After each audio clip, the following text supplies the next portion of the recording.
We are very happy to have Preet here today, who is our Global Health Coordinator and a health science informatist. Informationist. You should read this. At our Taubman Health Library, and she is going to be giving us some information about how to search appropriately and find information that helps us with taking care of patients and searching the literature for planning research projects and advancing care. Thank you. Thank you. And if we could just bring up the PowerPoint so everyone can see it. I want to say what a pleasure it is to see my friends in Addis and my new friends who I am just meeting now in Rwanda. My name is Gurpreet Rana, and I am a health sciences informationist, also referred to as a medical librarian at the University of Michigan. And in my past, I have worked for about 10 years as a clinical education librarian, and now my specialization is in global health, focusing both on evidence-based clinical and research resourcing and searching, and also looking into the public health sphere. So just to give you a start. Yes. If they are able to see. Are you able to see the slides? Oh, there's no way to. Why don't we go back and just say, could you see them? Yeah, that's a good idea.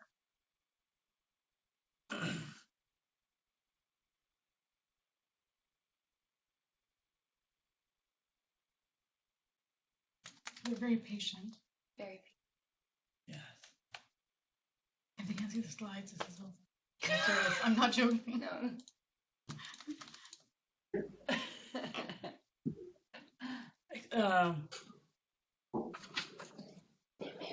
Hello everyone, were you able to see the slides? Could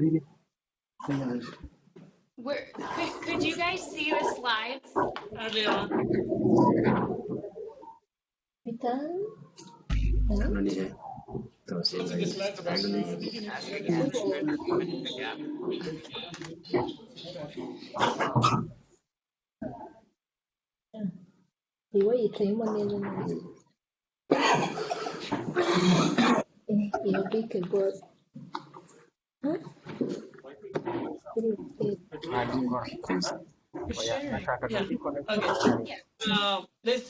Hello everyone, are you able to see the slide? Yes. Excellent. Perfect. Yes. Excellent. I'm gonna meet you next one. Okay.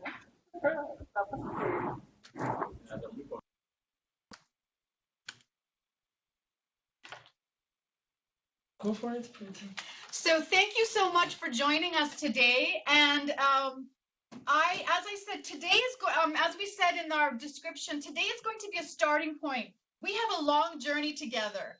And to begin in this area, we're going to investigate the CIRHT Information Resource Guide, because that is a great foundation when we are looking into research and we are looking into clinical resources of where to start to search and investigate some of the topics we will be looking at.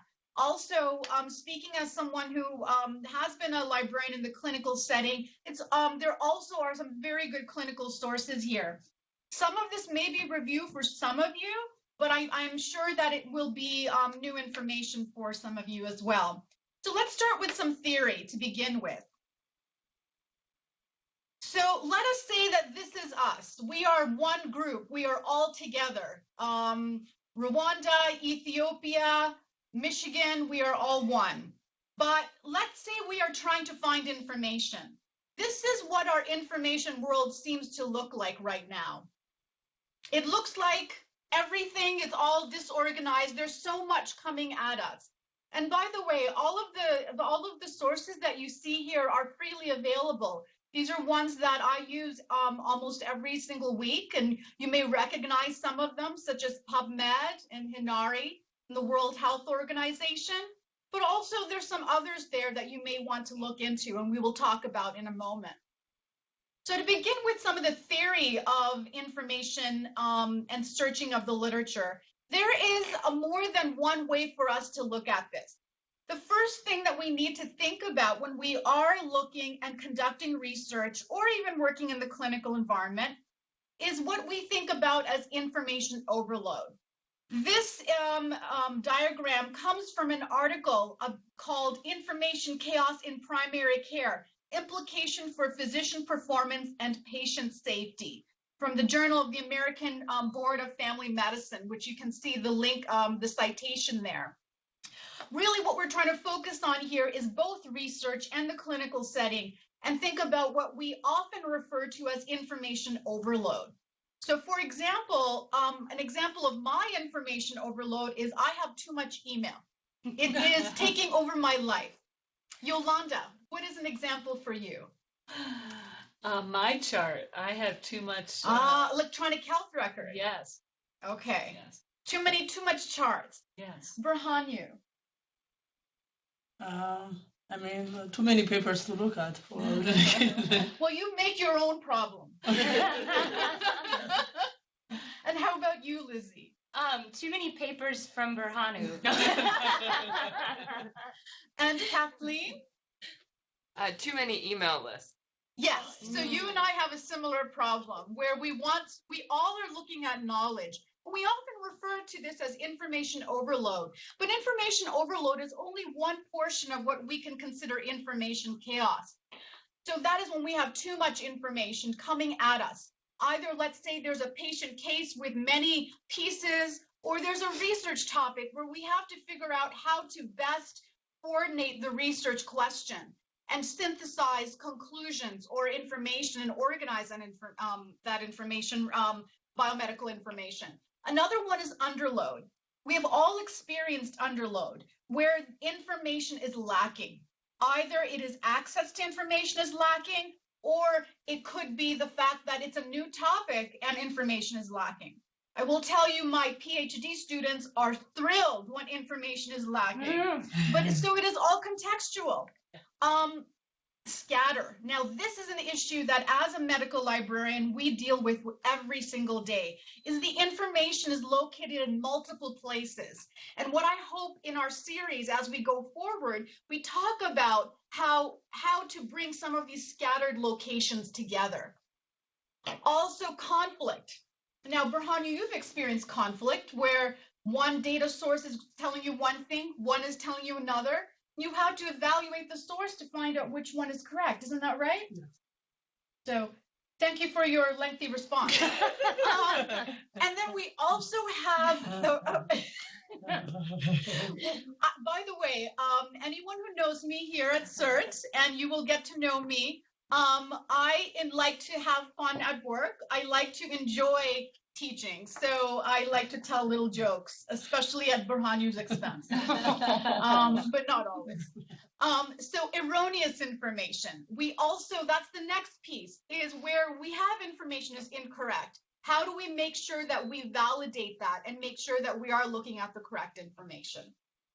So that's one piece, thinking about our information chaos diagram.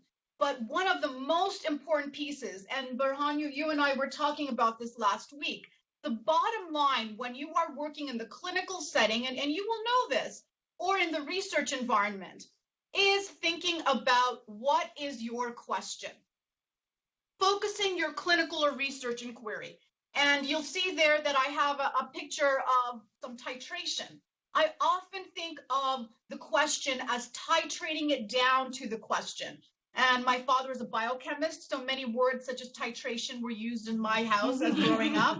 I didn't quite know what he was talking about, but in this case, what we are saying is, let us say we're in the clinical setting, and you are doing a transition from one shift to another. So Yolanda, you will have experienced this where as a resident, you are taking information from another resident for a handover shift, yes, and blah, blah, blah, blah, blah, blah, blah, blah, blah, a lot of information about each patient. But then you start to think about, what is the clinical question? What do I need to find out about each, to get information about a patient? The same thing goes for research. Often here at University of Michigan, we have wonderful researchers. And when I speak to them and I say, what is your question? What is the bottom line question you are asking? They are very intelligent and they can tell me for 2 or 3 minutes what their question is. That is not the question. That is Background. the background. That is why they are doing what they're doing. But if you can verbalize into a short sentence what your question really is. Now, it seems very simple, but it is not. And we will work through this, and we will do this during other sessions as well. But the idea is, if you can do that, then being able to identify information sources that meet your needs becomes much more effective. And so this is that next step where we think about, once we have our question, identifying specific information needs as you conduct your research, either clinical. I know many of you are clinicians and in a resident phase right now where you're looking at clinical information, and some of you are moving on to looking at research in your areas and conducting projects. But regardless of that, we are looking at the same overall feature. Also, on this image, you will see that I have included the images for the Sustainable Development Goals. I often like to organize my information sources by thinking about them as how they fit into the Sustainable Development Goals. So that also helps me think about my research. So that's just something to think about. What about future sessions? What are we going to be doing? We're going to be looking at the 5 S's: studies, syntheses, synopses, summaries, and systems. These are levels of evidence. They include the syntheses level, which is systematic reviews or meta-analyses.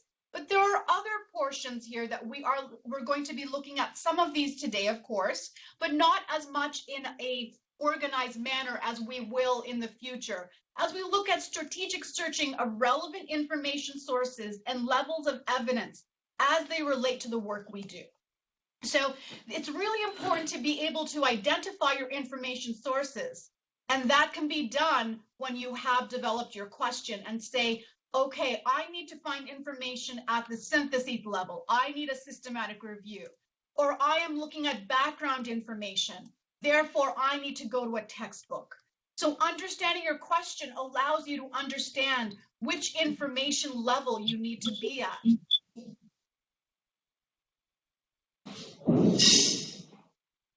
Can you still hear me? Okay. So now we're going to take a look at the research cycle. And when I say research cycle, we are focusing more on the research environment, not clinical, but the same attributes. One person who needs to be muted. If you can go back. I think Berhanu. As Berhanu saying it, but when we look at the research cycle, the same attributes can apply in the clinical environment. And we are, just one moment. Okay. Is that okay? Yeah. If you have a second laptop, it would be helpful to log into as moderator on another one besides the presenter laptop. Yeah, I mean, it's gonna take some time. So. Yeah. I don't know who Next time. that. So I'm logged in, but I'm not moderator. this may be a review for some of you, but I often find this to be a good review. This and this is going to be new information for some of you. These are what we call the 5 steps of the evidence-based process, the 5 A's. And it makes sense in any situation, even life situations that we face. We ask a question, we formulate the research question. The next thing we do, the next A, is access. What we're going to be doing is developing the strategy to track the best evidence. Thirdly, we appraise it. So we develop the skills, and we also think from our own experience, appraise the evidence for its validity and usefulness in the situation we are in. Next, we apply. We integrate the results into a project, a proposal, or into patient care. Next, we assess.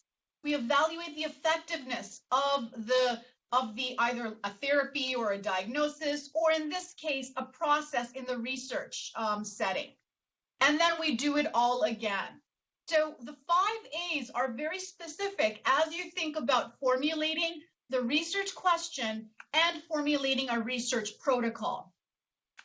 Another way of looking at it, and I like to look at things in different ways. This actually means the exact same thing as the 5 A's we just looked at, but looking at it from another point of view, we define the question, we locate evidence, we select, we evaluate, we organize, and this is a really important point. We have to be organized about how we organize our literature, when we gather it, how we organize our thoughts, we present it. There's many different ways that we present. And then we go forward, and from there, for instance, if you have a research query, most often one research query hopefully will take us into another research inquiry. So we then again define the question again. So those are some of the things that I hope to focus on as we look at foundations of both the biomedical literature and the searching process. So we are going to begin today by looking at a freely available research guide that I have created and evaluated the content for. It's all freely available and it's accessible to you. Some of you may, if you can go to this link and follow along with me.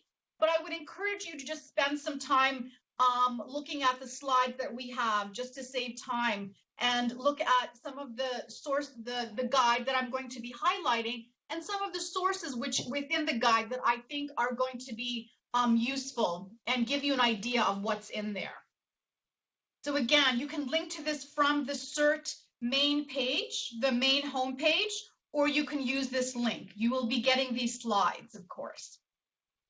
Another thing I always warn my students, and it doesn't matter if they are undergraduate or faculty or physicians or researchers, I'm going to warn you not to feel overwhelmed.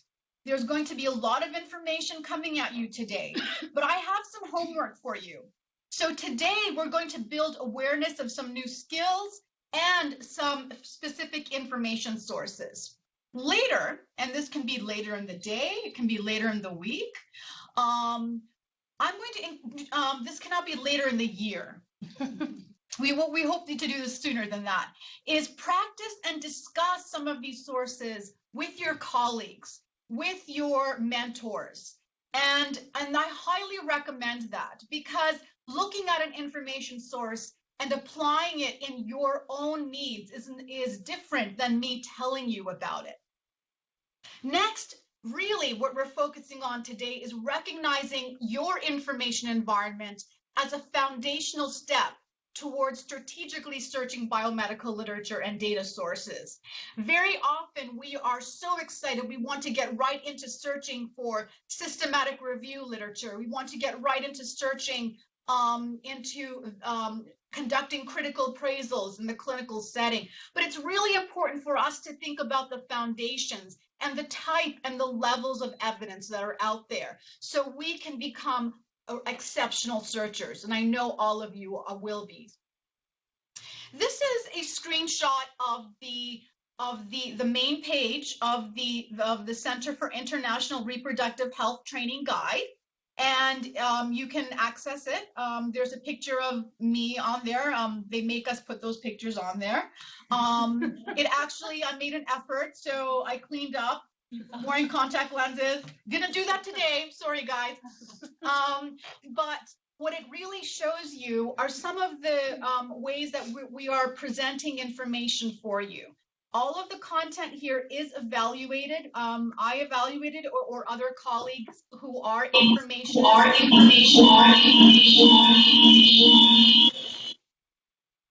That one, okay, so Dr. Geomed just joined. He needs to be muted. Hello, Dr. Geomed.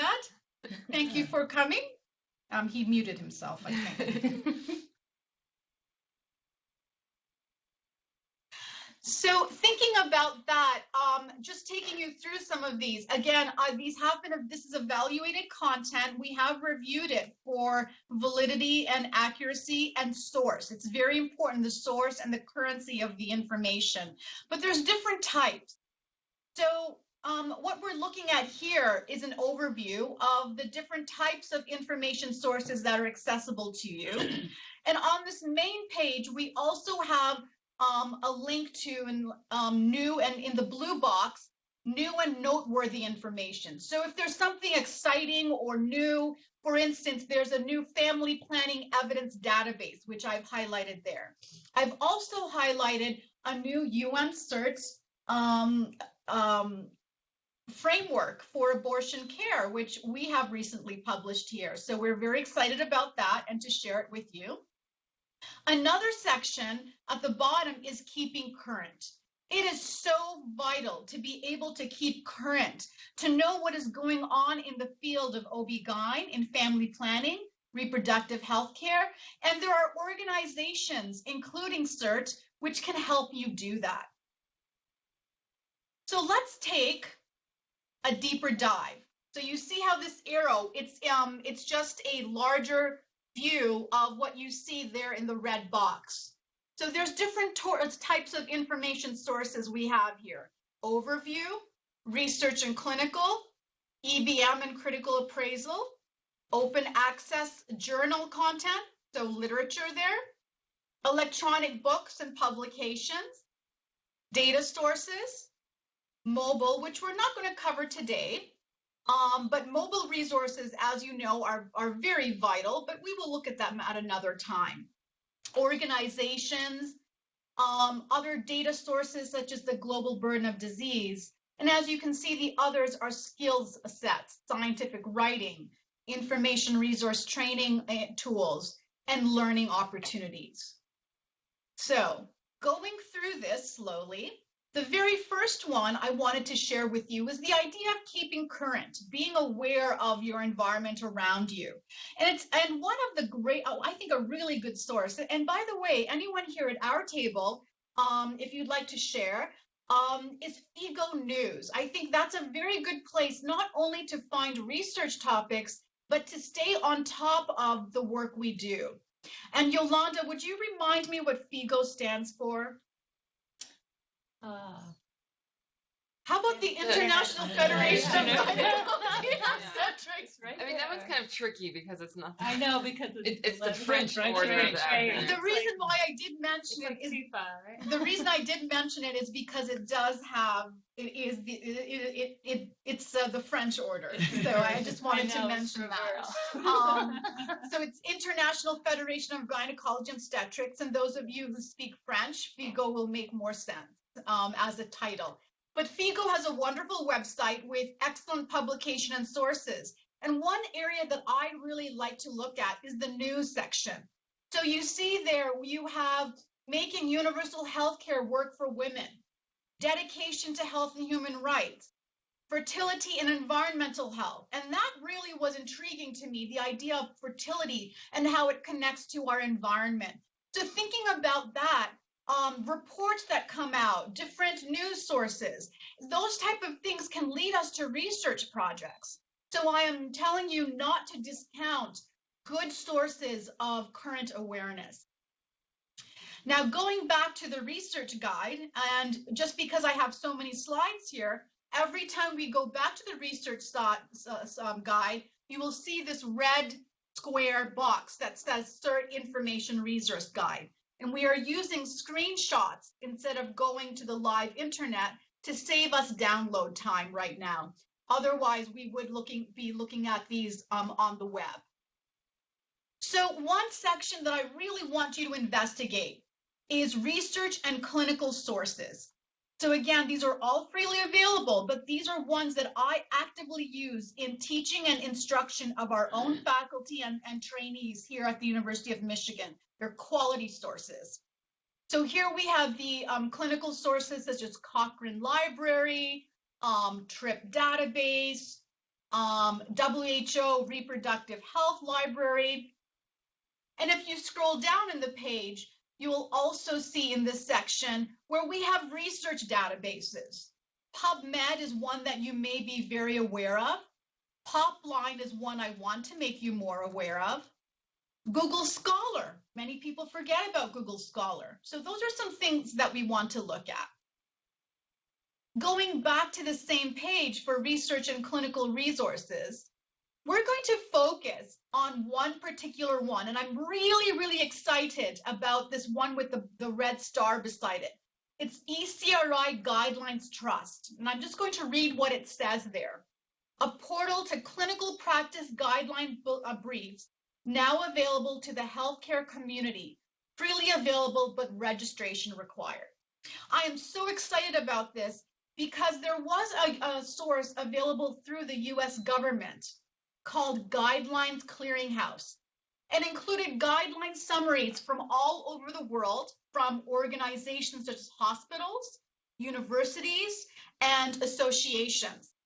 Unfortunately, it is no longer available through the US administration. However, this wonderful group called ECRI has taken it over and made it even better. So let's take a look at it. And it's very, very new. This is about less than 1 month old since it came out. Now you do have to log in. It is free, but you have to log in. And you notice it says, hello, Gurpreet Rana, which is my name right there. So I'm logged in. This is what it looks like. And you can search for guideline summaries. You can search for recommendations. And this is one that we actively use in our medical school curriculum. We are very excited to have access to this again. So let me do a search here. Let's say I did a search for contraception, just a search in the search box up here for contraception. The next slide shows me, and I hope you can see this, it's a little small, but it shows me that there are 12 guidelines here that have some concept of contraception that is a focus of the work in here. I can limit these by types of guidelines, years, organization, the age group, the type of evidence. And here you can see that there are guidelines from the American Society of Reproductive Health Medicine, from the World Health Organization, and from the United States Center for Disease Control. I'm going to look at the very first one, combined hormonal contraception and the risk of venous stem thromboembolism, a guidance there. So this is not the guideline. This is a summary, a guideline brief. And often when we're looking in the clinical setting, or even when we're seeing if a guideline is going to be relevant to us in research work, looking at a brief can be more helpful. Usually the guidelines can be so lengthy that this really titrates down. And remember, I used the word titrate again, my father, the biochemist, coming out. So we titrate down to what do we really need to know right now? And it's recommendations, the guideline topic, the methods that were used to create the guideline. So those criteria. So right here, I see the recommendation statements. But something really, really exciting that they've added here is something called a trust scorecard. So if you see right under the title of Guideline Brief, there's a little blue box that says Trust Scorecard. Also, there's a link where it says View Original Guideline. In most cases, you can link out and see the full guideline. But I'm going to go to the Trust Scorecard because the ECRI Guideline Trust is helping us here. They're saying, okay, why is this going to be a useful guideline to us? What are the levels of evidence? Why should we believe these recommendations? So the evaluation done here is, first of all, the strength of the evidence grade. The description, it looks like description gets 5 stars under foundations for recommendations. You see it says description of benefits and harms of recommendations. It's 5 stars there. Summary of the evidence supporting the recommendations, also 5 stars. The strength of the recommendation rating does not get as strong, you see there. Now moving up where it says in the second column, systematic review of the evidence. And this is not a systematic review, it's a systematic search for the evidence, systematic review of the evidence. The literature search, it is considered to have been done fairly well. It has 3 out of 5 stars. The study selection seems to be appropriate, 4 out of 5. The evidence syntheses, how well was the evidence brought together and synthesized in order to come to make these recommendations for us?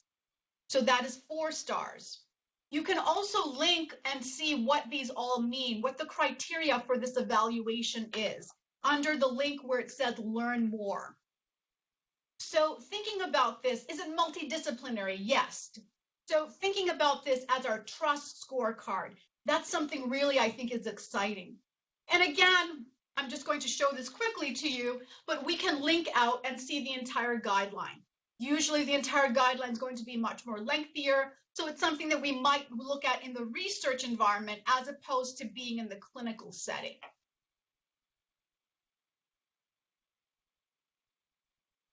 So now we're back on our research and clinical resources page. We haven't left. We were looking at guidelines, and now under databases, I wanted to share one I think many of you may know about, but still, for those of you who do not, Popline. Popline is, there's a link right there. You can see the yellow arrow pointing to it, and you can link to that. And Popline is a database of reproductive health literature. It is freely available, and it's from Johns Hopkins K4 Health Project and from the USAID. What makes this so unique is it does focus on reproductive health literature. So everything from adolescent reproductive health to family planning to population dynamics. It is a smaller database, but it's a focused database. So you can search there for that type of literature. Another thing about Popline is that it often provides new and interesting tools. So what you see here, I hope you can see this, it says contraceptive technology innovation.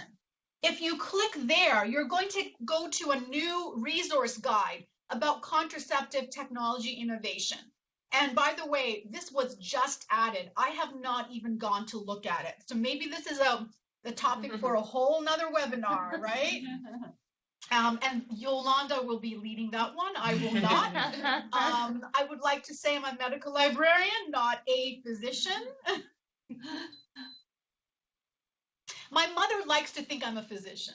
She's an Indian mother. You know, we need a doctor in the family.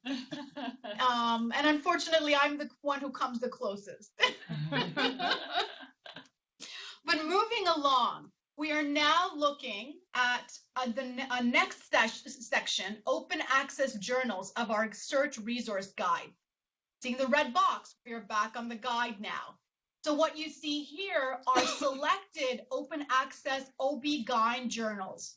So ones that we feel that are effective, they're also open access, so they are readily available. The box on the right side, you see selected open access journals that are just good journals. They're not specifically OB-GYN. So these are PLOS Medicine, BMC Medicine, the Lancet Global Health.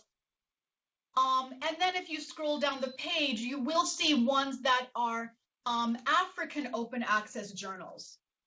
So there are some extremely excellent journals, and I'm going to add for our Ethiopian colleagues that the Ethiopian Journal of Health Sciences is one of those.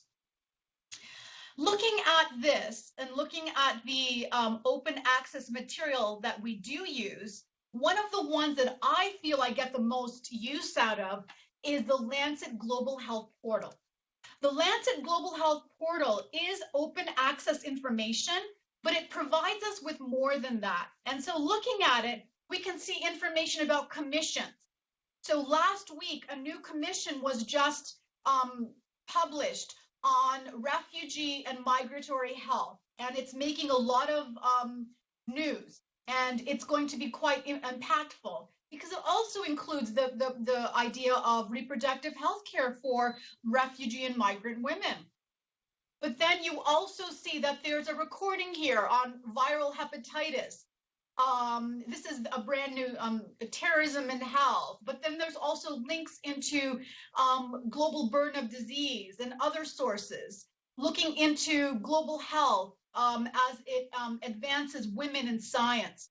So all of the women in the group, this is something, a new report that is out about advancement of women in science as well. So just the Lancet Global Health Portal provides open access material through the Lancet Global Health Journal, but also quite a lot of more value-added content. So moving along, and I am moving very quickly, my friends, because we just have a little bit of time together today, but this is not our only time together. So again, I'm leaving you with many ideas and many threads to focus upon before we meet next. The next one is electronic books and publications. And what you will have noticed, as I highlight this here in red, the red box around, is I've broken that out into pieces. There's the overall electronic books and publications, which you can see on this page, and that includes some excellent books. Dr. Tim Johnson, who is OB-GYN here, he recommended that I add the new textbook, Ultrasound. It's not new, it's 2 years old maybe. Ultrasound in obstetrics and gynecology practice to this list. You'll see other reports and publications such as the GLOME, the Global Library of Women and Women's Medicine. Also the Directory of Open Access Books, not open access journals, but open access books. And then there's toolkits, reports and toolkits. I really appreciate toolkits that help us learn new skills in clinical research.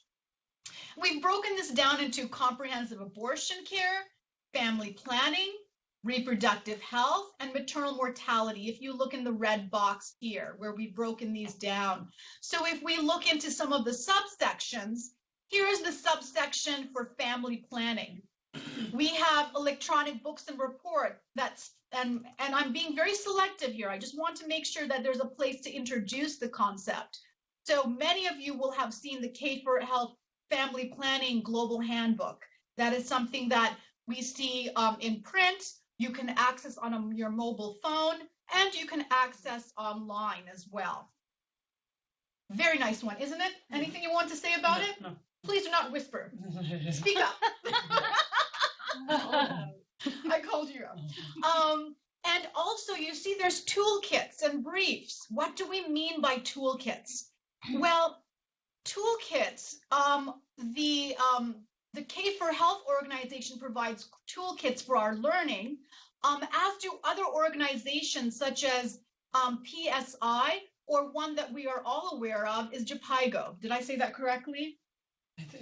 I think so, yeah. We have one of our wonderful colleagues, Dr. Leah Tedesse, worked for JPIGO, and I always say it incorrectly, and she always shakes a finger at me and tells me how to say it correctly. So here's an example of one, and I'm going to click on it and go to it to show you what it is. So let's say we clicked on it. This is JPIGO's toolkit on providing long-acting reversible contraception learning resource package. So this toolkit, you'll see, gives you a brief overview. And then at the very bottom, there are modules and downloads for learning. These are quite large. The first module is Introduction to LARC, and that's, I think, 16 megabytes. So they are quite large, unfortunately, but if you can download them, they can be quite helpful. And as I look at them, as I said, I am a health sciences or a medical librarian, so I would like you to tell me how valuable you are. You are the medical professionals. And I really would also like our friends here, such as Yolanda, our wonderful physicians and colleagues here, to give this a look and see what they think of some of the toolkits. So I hope you can do that for me, Yolanda, because I need your expert advice. So the next section, we are just moving down the sections of the resource guide. We are back on it. We're looking at data sources.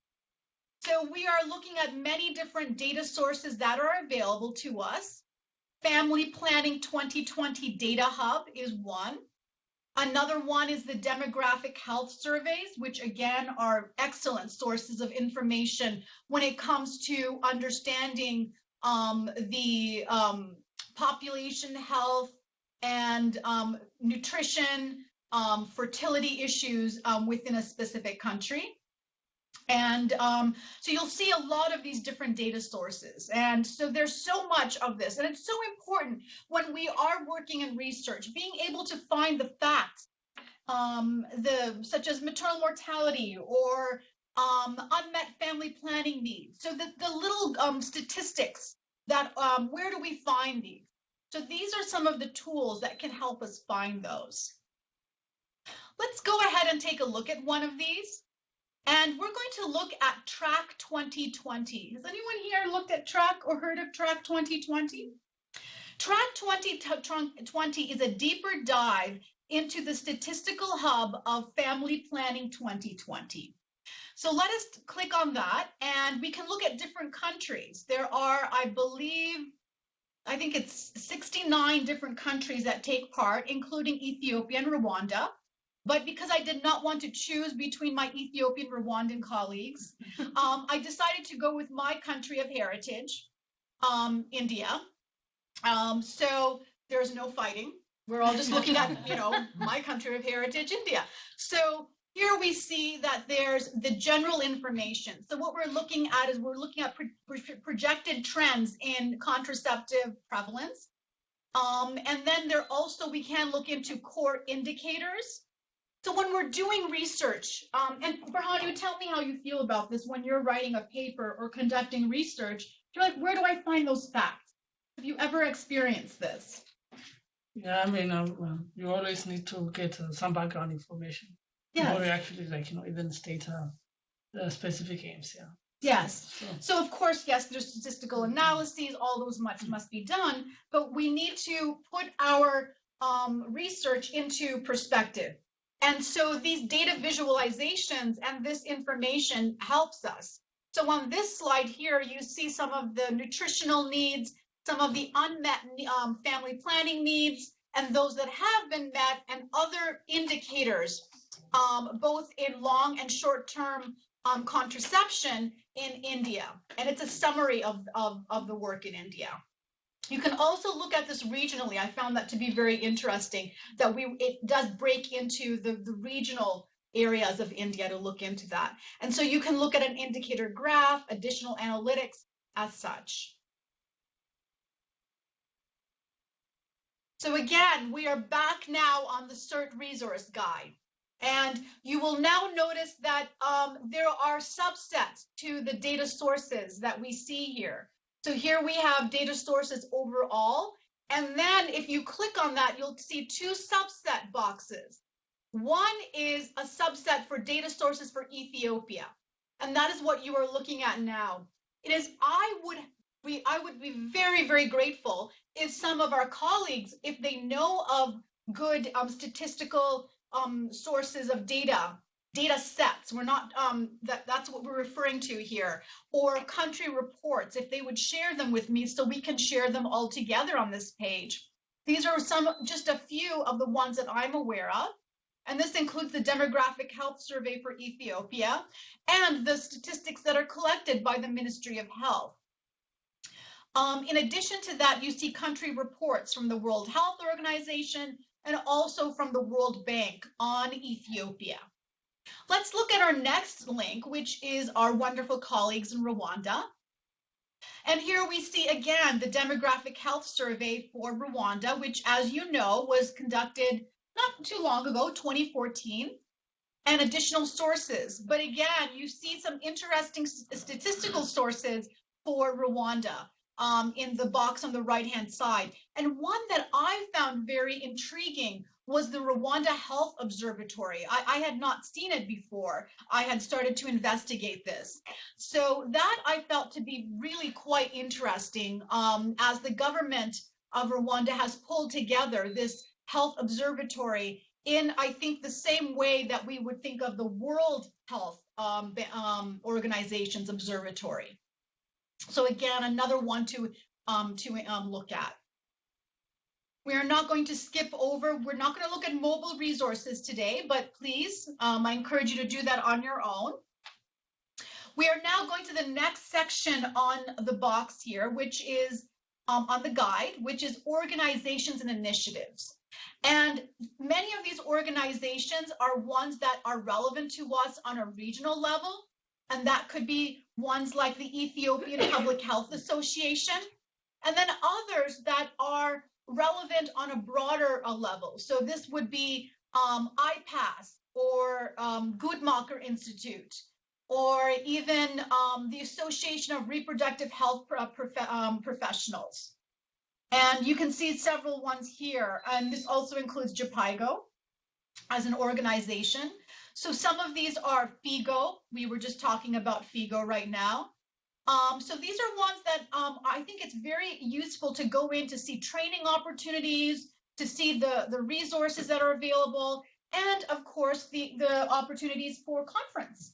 So for instance, we know in Rwanda, I was not there, but you were there at the ICFP, and many of our listeners were there. And so I found out about the ICFP when I went to the organizational site. In addition to that, you see initiatives. And so these are very specific initiatives that are focused on reproductive health and family planning. Here's a closer look at that box on the right side under organization initiatives. These are some of the ones that I've highlighted. And we are looking at OB-GYN, reproductive health, family planning. One that I look at quite often is Every Woman, Every Child. That's a very good one. But one I wanted to highlight today is the High Impact Practices for Family Planning, or HIPS. It is from the World Health Organization. You may have seen it. And I'm going to give you a quick look at the main first page of it, because it makes us want to think a little further going into it. So this is the idea of creating impact in family planning. And here is the line that I'm very, very happy about. They said, explore the evidence from different points of view, from broad and narrow and different aspects of family planning, everything from financial to clinical and in between, as we think about the research we want to either conduct or the research we want to investigate. So that's an example of one of the initiatives that I've included here. And if you look, I found one of the HIP initiative documents here I found to be very intriguing, and thinking maybe it's a great learning tool. They have a planning guide called Engaging Men and Boys in Family Planning. The reason I'm showing this to you, first of all, it is quite intriguing, but also it shows to you investigating these initiative sites and what can come out of it for you. There's briefs and planning guides and overviews to think about. So this could be a great training tool and a discussion tool for journal clubs or as you conduct research. Is this something you are looking at, Yolanda? Engaging men and boys in family planning in overarchingly in OB-GYN? Well, I think it's a very important concept, and you know, there are new contraceptives that are, you know, specifically for men, and this has been shown to be a very important component of effective family planning. So I think that this is, you know, something that's going to be very important in the future. Yes, and it's only fair. And it's only fair. So looking at, we didn't get to some of the slides that I wanted to get to, but what I really wanted to, I think how we have done what we wanted to set out to do is to think about the process of searching the literature and think about the way that we organize it. How and the way that we've organized the CIRHT research guide is a good example of organizing it in those pieces. The other one that I did want to share with you is the global burden of disease data. And so that's one we have not gotten to, but it's on the guide, and I would encourage you to look at that. And many of you may know that the new global burden of disease data sets for 2017 were released in, I believe, late October or early November. So they're very new.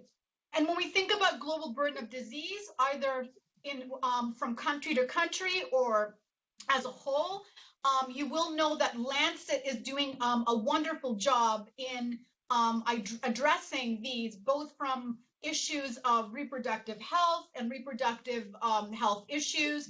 So thinking about when we think about reproductive health, when we think about obstetrics and gynecology, and some of the issues that are faced by in reproductive health, it's really useful to think about them in context of other disease and prevalence of issues. So that's why I'm going to encourage you to look at that information, the global burden of disease sources. But for now, we're coming close to 8 o'clock. We are 1 minute from 8 o'clock, and it is such a pleasure to see my Ethiopian colleagues again and to meet with my new friends from Rwanda. And I can assure you that we will be seeing you again. This is a time for us to just have set some of the foundations. And I look forward to interacting with you. My email address is also included on the slides. And many of you may have received emails from me as I send them out to CIRHT when different and new information sources are made available. Anything you'd like to add? No, I just wanted to thank Preet for putting this together and for reviewing it and sharing it with all of us, and just wanted to encourage everybody that if you get a chance over the next week or two to please, whatever is the most pressing question for you, to take an opportunity to go into the guide and try to explore the answer to that question through some of these resources that Preet has shared, and just try to try to see what kind of information you can get, and just try to use these resources while it's fresh in your mind, and let us know if there's anything else that you see that would be valuable to you, and let us know how this works for you. Thank you so much.